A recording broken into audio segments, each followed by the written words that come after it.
In the year 2025, the term UFO has already been reshaped by cameras, satellites, leaked reports, and official curiosity. Objects that move without obvious engines, change direction without control surfaces, or vanish into thin air populate headlines and military briefings. Most encounters are ambiguous. Sensor artifacts, classified craft, experimental drones, and honest misidentifications. Yet this is the era of the modern witness, where video evidence travels instantly and public discourse forces governments to acknowledge uncertainty. For our timeline comparison, 2025 represents the threshold, the moment when unknown phenomena can no longer be dismissed entirely and must be measured against instruments that evolve every decade. Moving forward to the late 3rd century, by year 2300, global and orbital surveillance have knitted the planet with layers of observation. Every sky lane, ocean surface, and near-Earth trajectory is scanned continuously by autonomous networks. At this point, the label UFO is already shrinking. Objects that once slipped through gaps in observation are now cataloged and instrumentally identified. True unidentified phenomena either occur at scales too small and too fast for sensors to resolve, or they deliberately exploit physics we barely understand, manipulating local space-time metrics, cloaking via plasma sheaths, or employing propulsion that leaves no conventional exhaust. Socio-culturally, 2300 sees the stigma around reports diminish and the language of classification become technical. Anomalous transients, non-local probes, and energy-borne signatures. Public reaction has mellowed.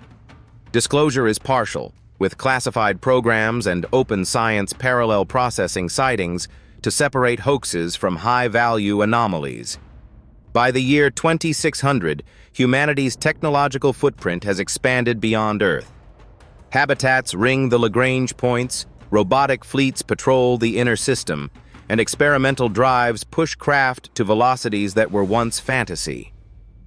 At this stage, the concept of UFO shifts again. Many unidentified objects are human or human-derived, modified by adaptive AI, and designed to emulate natural phenomena for stealth or study. But alongside these human-made mimics, genuine non-human manifestations appear. They rarely present as metallic discs or movie-style ships. Instead, they arrive as information packets, localized fluctuations in fields, or micro-singularities, entities that carry purpose but not shape in any conventional sense. Encounters are increasingly described by witnesses as meetings with pattern and intent rather than craft. By the year 3000, the comparison deepens. Human and non-human technologies begin to parallel each other. Contact protocols are debated openly in scientific councils. Some phenomena are clearly exploratory. Sensor arrays that sweep planetary systems at relativistic ratios, beacons that encode prime mathematics, and transient constructs that harvest information without physical landing. Other phenomena appear as testing vectors, brief perturbations in local ecosystems meant to probe reaction and resilience. The narrative changes from object to interaction. At the societal level, religions, governments, and cultures reinterpret origin myths in light of tangible interaction. By the year 3600, we must expand our comparison to the very nature of identity. Advanced intelligences, natural and artificial, have learned to move through mediums we once thought impenetrable. What humans once recorded as a light in the sky becomes a cross-domain intelligence that migrates between plasma, solid state, and pure computation. The practical UFO of old is now sometimes an interface, a holographic library, a diagnostic sweep, or a transient mentor transmitting compressed epochs of data to a civilization deemed ready. In this era, the ethical questions dominate. What rights does an encountered sapient pattern have? How do we reciprocate? By the year 4200, human descendants and allied intelligences travel between stars using controlled space-time modulation. The manifestations labeled UFOs have diversified into an ecology of emissaries. Some are deliberate cultural archivists that catalog life.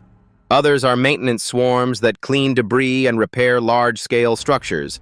And a subset are bioenergetic intelligences that communicate through patterns of resonance rather than language.